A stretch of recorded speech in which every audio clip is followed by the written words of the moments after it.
George Sanderson was so happy to be back at work.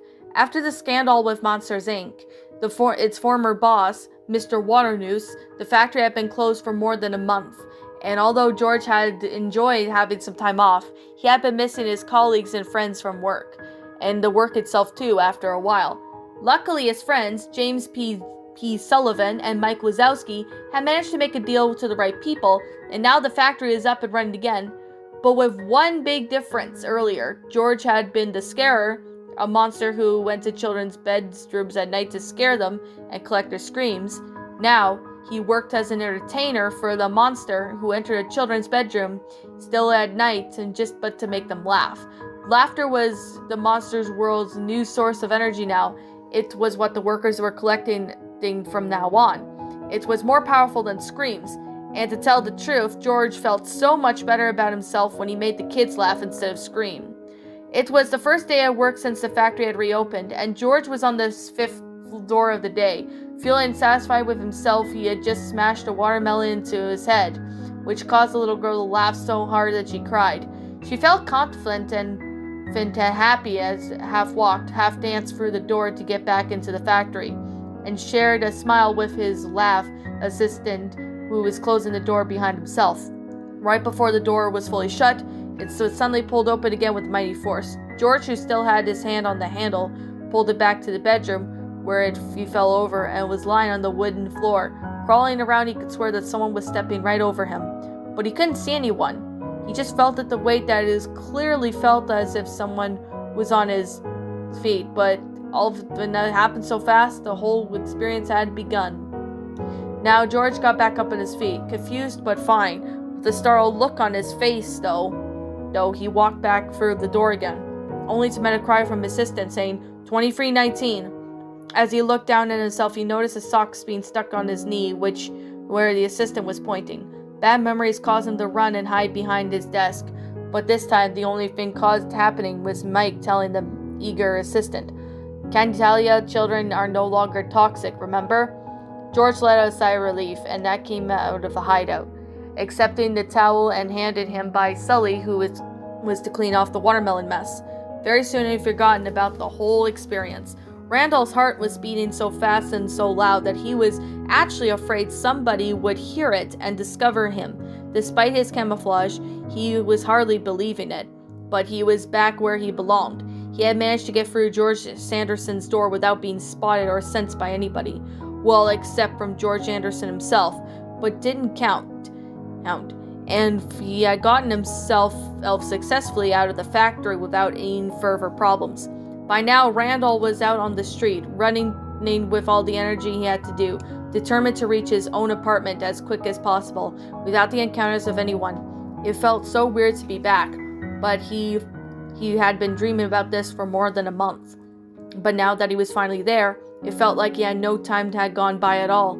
Everything looked, smelled, and looked just fine, as if it had done a month ago, before his banishment, as if I've never been that gone that long, he thought to himself. But then he reached to the building and held his apartment, his little insulted by the fact that the life in Monstropolis hadn't stopped him from when he went missing.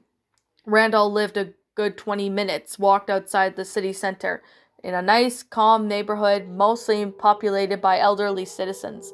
White buildings lived when surrounded by a well-groomed lawn, a fence with a gate, and some rose bushes that had laid patio, and only have 7 apartments that were big, light, and modern.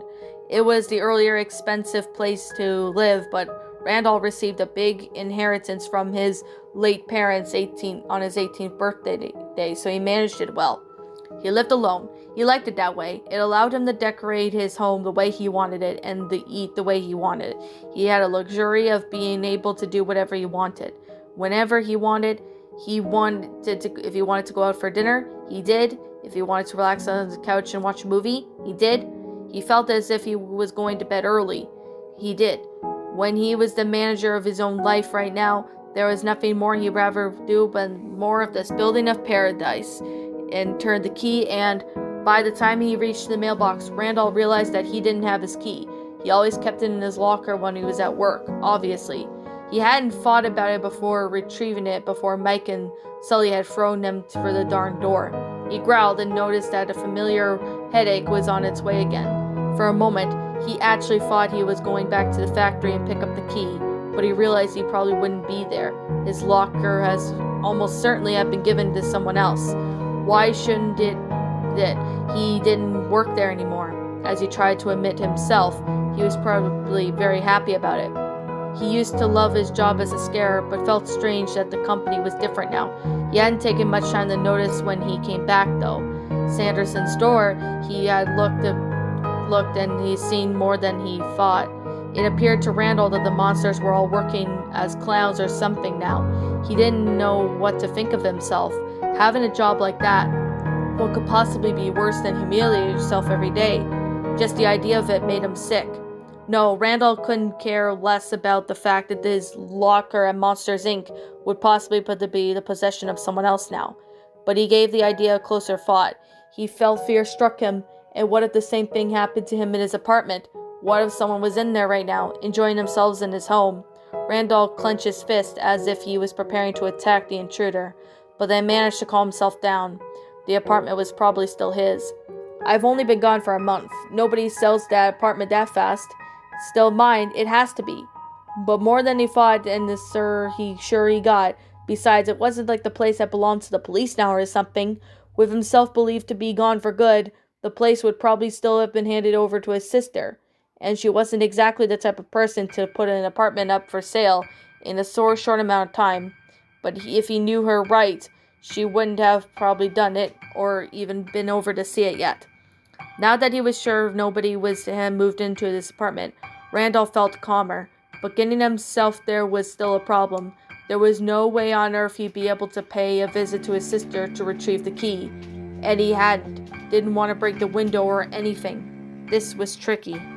And the growing with the irritating headache even made it harder for Randall to even think. It was annoying to know that his glasses were shining night and his relief from headaches, but particularly right from above him.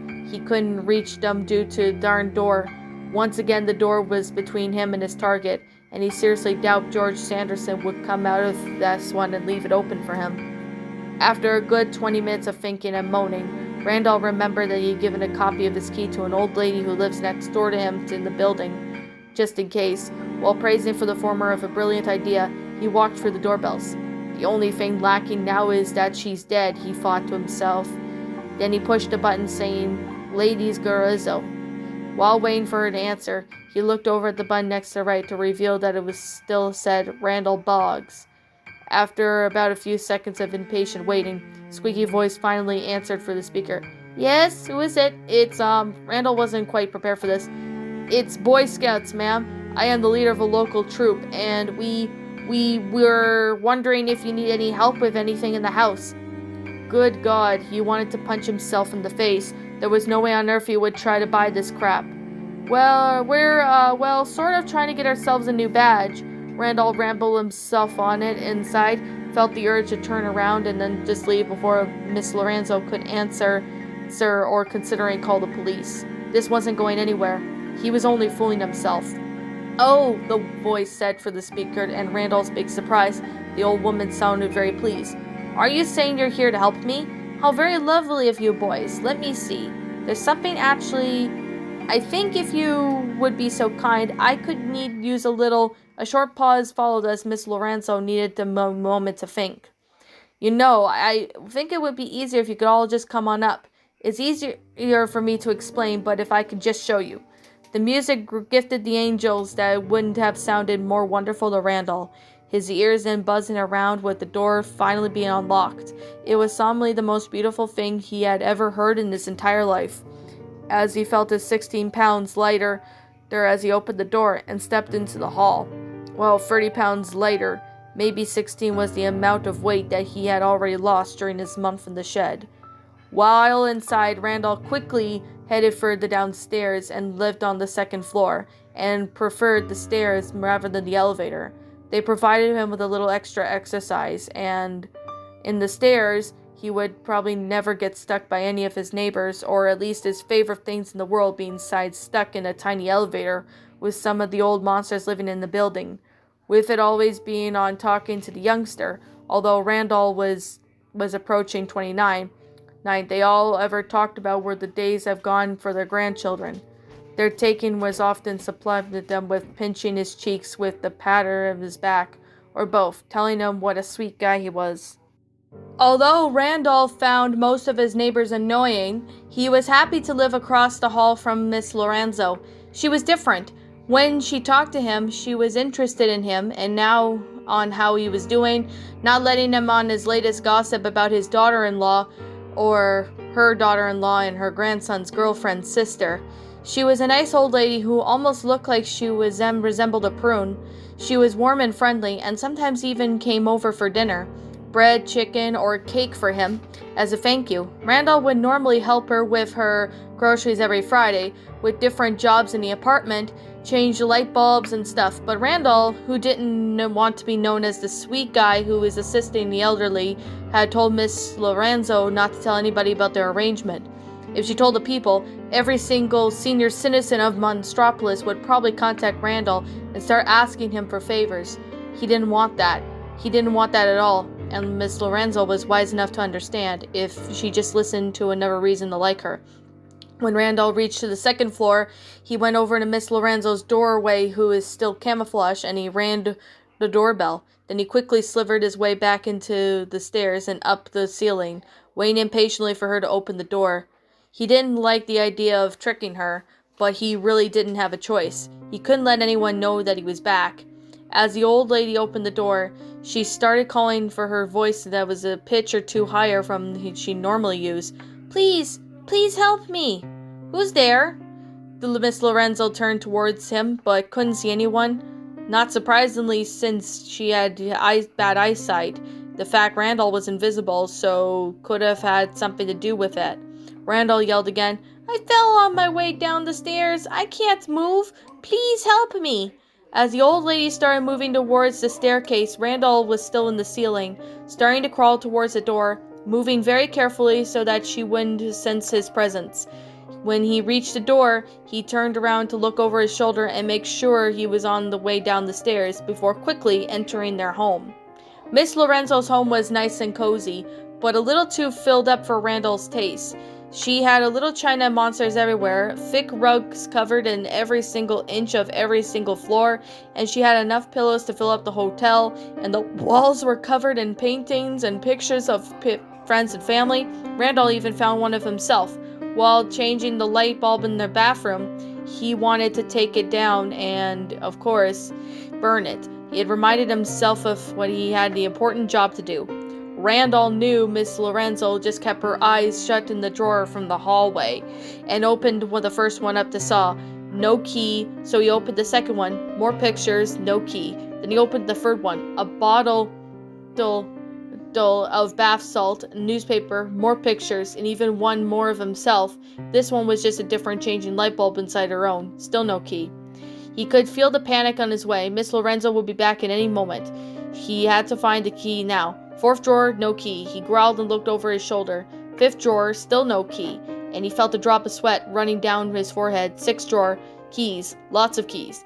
She must be holding some sort of key to her entire block, he thought. He was looking for the one that would get him through his own door, and he eventually found it at the back of the drawer, with a little pink label saying Randy B on it. She had drawn a little heart around his name, which Randall pretended not to see. He quickly grabbed the key and shut the drawer and hurried back for the front of the door and into the hallway. There was still no sign of Miss Lorenzo. Luckily, she was probably on the ground floor trying to figure out who called for help and what had just happened to the Boy Scouts. Randall felt bad about tricking her, but he figured she'd make it up to her by another occasion. Maybe he would take a picture of him hanging on another light bulb. The feeling Randall got when he put his key in his door was unlike anything he had ever felt before. He turned it and the door opened, and quickly stepped inside. He carefully closed the door, afraid to make a sound to attract the neighbors. Attention, he locked it and placed the key on the little table in the hall. He went through the hall and into his living room, closing the curtains before he entered his bedroom. He looked around. He was pleased to see that everything looked the way it was done when he left it a month ago. He almost cried when he found his glasses on the nightstand, and everything was nice and tidy as usual. Randall closed the curtains that in the room with the lights turned off. He could finally collapse on his neatly made bed. He was home.